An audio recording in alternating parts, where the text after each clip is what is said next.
네, 안녕하세요. 스트릿 사운드의 심연아입니다. 라디오 코리아 스트릿 사운드는 여러 가지 주제로 LA에 거주하고 계신 한인들의 목소리를 직접 들어보는 프로그램입니다. 오늘은 지난 10월 캘리포니아주에서 미성년자 성전환 수술과 치료가 가능한 법안 SB 107이 통과된 데 이어서 지난 17일에는 동성 결혼이 상하원에서 통과돼 합법화됐습니다. 이번 조 바이든 대통령의 서명으로 인해서 미 50개 모든 주에서 동성 결혼이 허용됩니다. 이번 이슈와 관련해서 우리 한인들은 이런 법안들에 대해 어떻게 생각하는지 한번 직접 목소리를 들어보도록 하겠습니다. 스트릿 사운드, 렛츠고! 있는 자기의 그 정체성을 찾는다는 거는 좀 자녀를 데리고 있어서 생각해 볼 문제지만 그렇게 많이 깊게 생각은 안 했어요. 자기네 그 라이프가 있으니까 좀 합당한 것도 있고 또 어쩌면 좋은 또 계기가 돼서 모든 사회적인 게 좀 안정성이 있을 수도 있어요.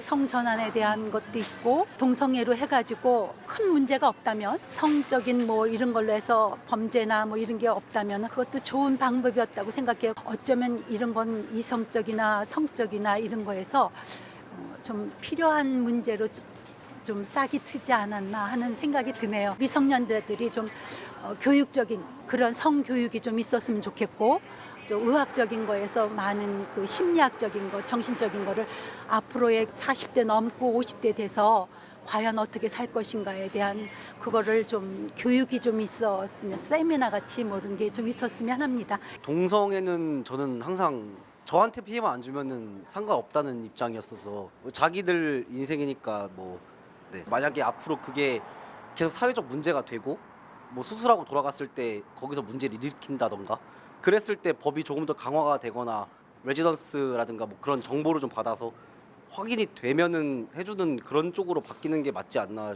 싶어요. 일단은 이미 법안이 발행됐기 때문에 이거는 다시 번복할 수가 없는 부분이니까 그렇게 고쳐가야 될 것 같아요. 앞으로 계속. 저는 이제 저 기독교 교인이기 때문에 사실 이게 있을 수 없는 일인데 성서적으로도 또 우리 한국 사람들의 그 역사적으로요 상당히 저는 놀랍고도 어떻게 할 수 없는 그런 입장에 있고 액셉트 할 수밖에 없다고 생각하고 있습니다. 그러니 어떻게 보세요? 이 미국 법에 의해서 액셉트 해야죠. 동성 연애하는 사람들이 결혼을 찬성하지는 않는데 그렇다고 그 사람들이 정말 안 된 사람이에요. 왜냐하면 몸은 남자인데 마음은 여자면 그거 얼마나 안 됐어요. 그러니까 그건 충분히 이해해서 성전환 수술 같은 거는 제가 그 사람들이 원하면 해줘야 된다고 저는 생각하고요. 외부 타주에 있는 사람들도 여기로 다 와서 수술비를 댄다든지 뭐 이런 거는 지금 캘리포니아가 너무 지금 경제적으로 너무 물가도 비싸고 모든 거가 살기가 힘든데 그런 것까지도 또 우리가 전부 부담을 한다면 제가 세금을 얼마나 더 내야 될지 그 각 주에서 자기네가 책임져야 될 것 같은 생각이 드네요. 그 남자 여자 만나가지고 가정을 이루고 그러는 게 정상이지 태어난 대로 자연스럽게 그대로 사는 게 좋다고 생각합니다. 남자가 여자가 되고 뭐 여자가 남자를 성전환을 하는 거는 저도 반대라고 생각해요. 기본적으로 저는 인간이 남자 여자를 태어나게 했으니까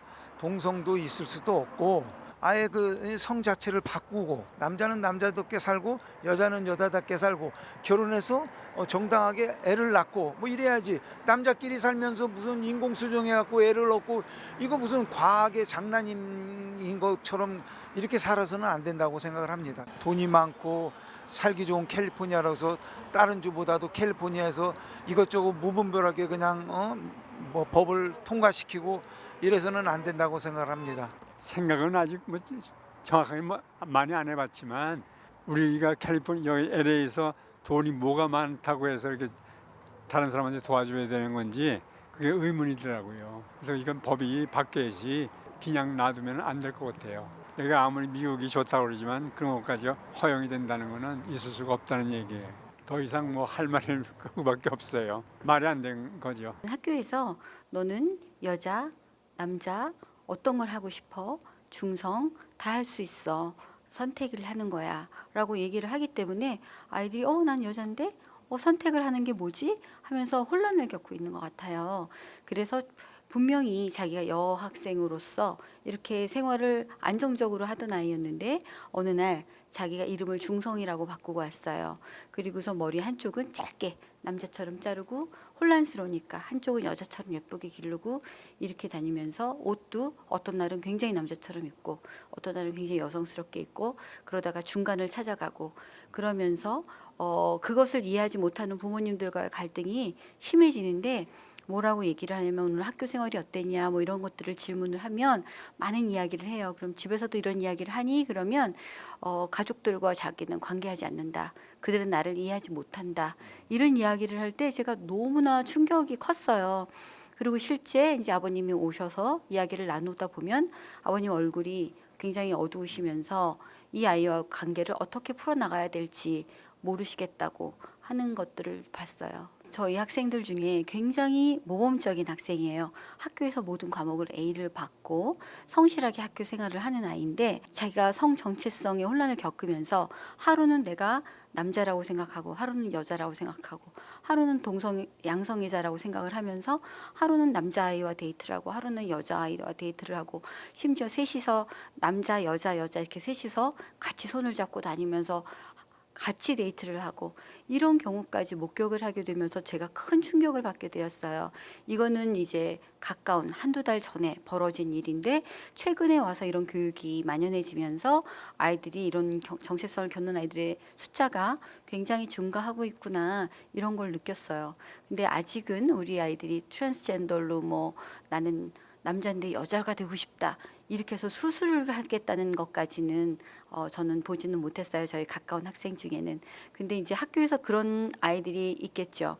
그렇게 될 경우는 또 친구들로서 얼마나 혼란스러울까 하는 걱정이 많이 앞서고 있습니다. 통계를 정확히 내본 건 아니지만 제가 가진 학생 중에 이게 숫자를 봤을 때 한 20-30% 정도의 아이들은 혼란을 겪고 있지 않나 하는데 그 중에 한 아이는 저희와 친척이에요. 그래서 이제 고등학교를 졸업하고 대학교 1학년이 되었는데 고등학교 11학년, 12학년 한참 힘든 시기에 자기가 레즈비언이라는 거예요. 여학생인데 그래서 대학 입학 원서에도 막 레즈비언이라는 식으로 그런 거를 막 강조해서 쓰고 그랬는데 이제 대학을 가면서 원래 본인의 성 정체성인 여성으로서 남자친구도 사귀고 정말 정상적으로 이렇게 자기를 찾게 된 그런 경우를 봤고요.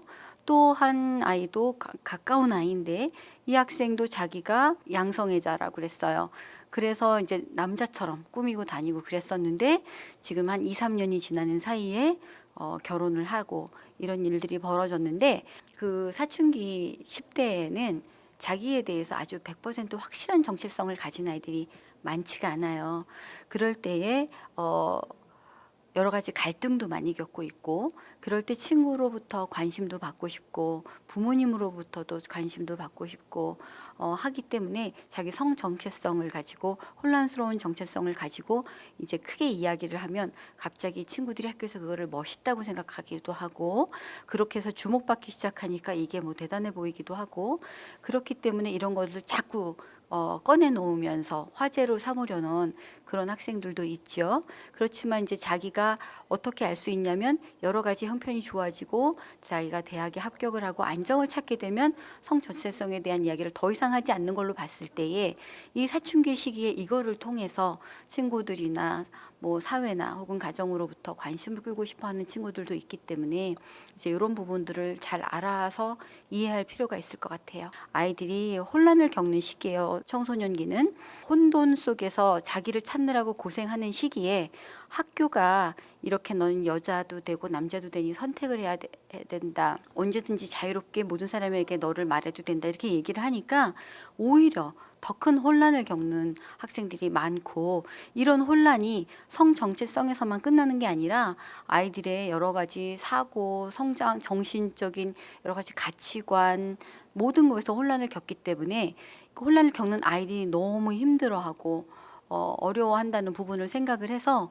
교육국이나 선생님들이 이렇게 아이들을 흔들어 놓지 않았으면 좋겠다라는 게 가까이서 지켜보는 아이들을 가르치는 사람의 입장이에요. 그리고 이제 부모님들이 우리 아이들이 이런 혼란을 겪을 때 사회와 학교에서 이렇게 가르치는 것 때문에 우리 아이들이 혼란을 겪는다는 부분에 있어서 이거를 우리 전통적 사고방식에 의해서 갈등으로 이끌어 가실 것이 아니라 아이들이 이 시기를 잘 넘겨서 자기의 본연의 정체성을 잘 찾을 수 있도록 잘 들어주시고 넘겨주시고 이해해 주시면서 자리를 잡도록 도와주셨으면 좋겠다라는 것이 이제 저로서는 중요한 어드바이스가 될 것 같아요. 스트릿 사운드, 오늘은 미성년자 성전환 수술 보호 법안 그리고 연방정부 동성결혼 합법화에 대해 우리 한인들의 목소리를 들어봤습니다. 평등과 수용이냐 아니면 정부의 양육권 침해, 미성년 자녀들의 성정체성 혼란 조장이냐를 놓고 계속해서 이슈가 될 것 같습니다. 스트릿 사운드, 다음에는 어떤 질문을 가지고 여러분을 찾아갈지 댓글로 남겨주시면 저희가 어디든 달려가도록 하겠습니다. 지금까지 스트릿 사운드 심연아였습니다. 구독과 좋아요 눌러주시고 댓글도 많이 남겨주세요.